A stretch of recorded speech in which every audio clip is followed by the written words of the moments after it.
Assalamualaikum warahmatullahi wabarakatuh. Kembali lagi bersama saya Muhammad Farzaki.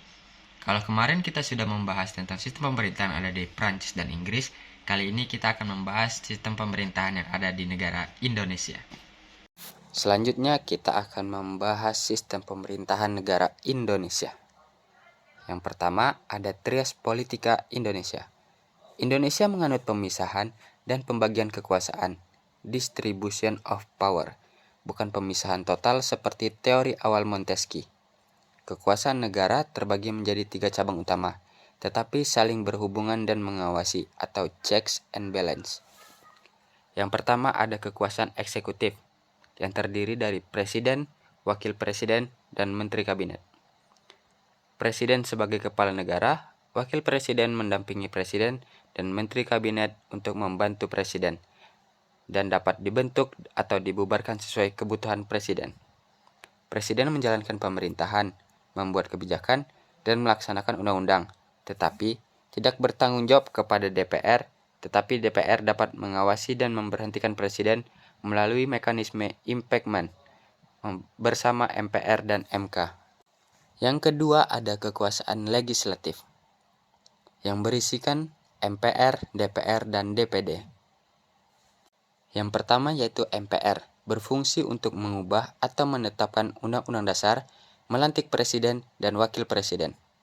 Yang kedua ada DPR, yang berfungsi untuk membuat undang-undang bersama presiden, pengawasan pemerintahan, dan anggaran.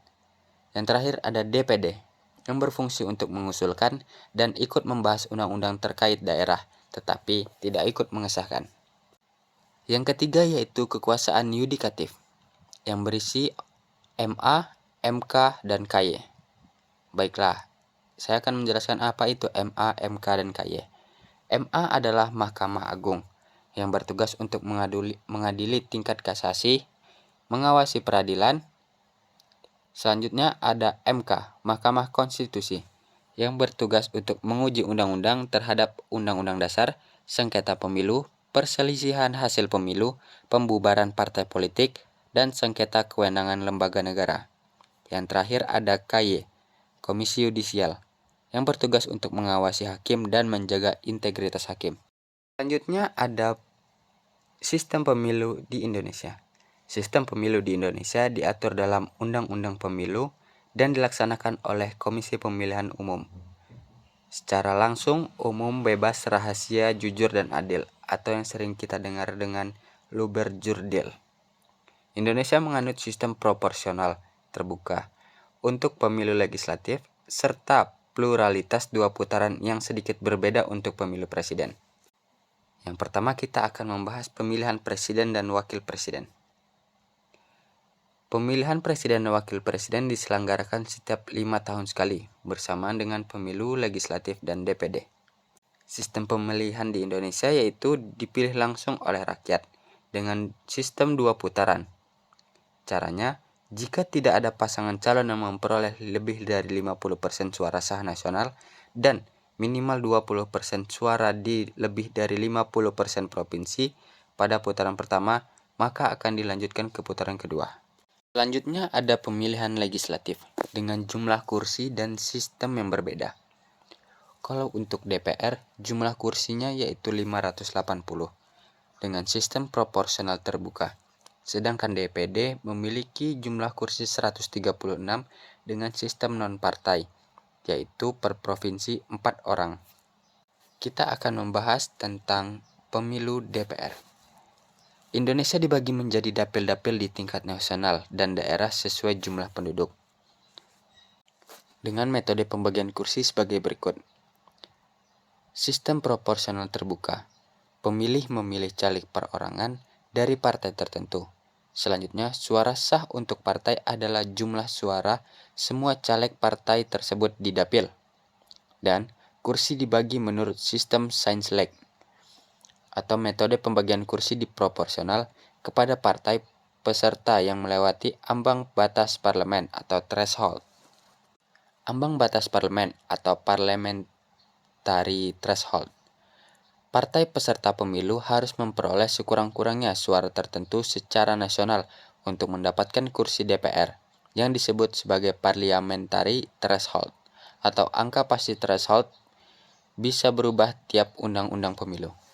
Cara penentuan wakilnya yaitu setelah partai memperoleh suara kursi di dapil, caleg dengan suara tertinggi dari partai itu di dapil dipilih sesuai kuota kursi yang diperoleh. Dan untuk pemilihan DPD RI yaitu sistem no partai. Dengan cara pemilihan anggota DPD dilakukan secara individu, bukan partai. Dengan setiap provinsi memilih 4 orang anggota DPD. Sistemnya pluralitas suara terbanyak, 4 suara tertinggi di provinsi terpilih masuk DPD. Selanjutnya kita akan membahas tentang sistem kewarganegaraan negara Indonesia. Sistem kewarganegaraan Indonesia diatur dalam Undang-Undang Nomor 12 Tahun 2006 tentang Kewarganegaraan Republik Indonesia. Undang-undang ini menjelaskan siapa yang menjadi WNI, cara memperoleh, kehilangan, dan memperoleh kembali kewarganegaraan.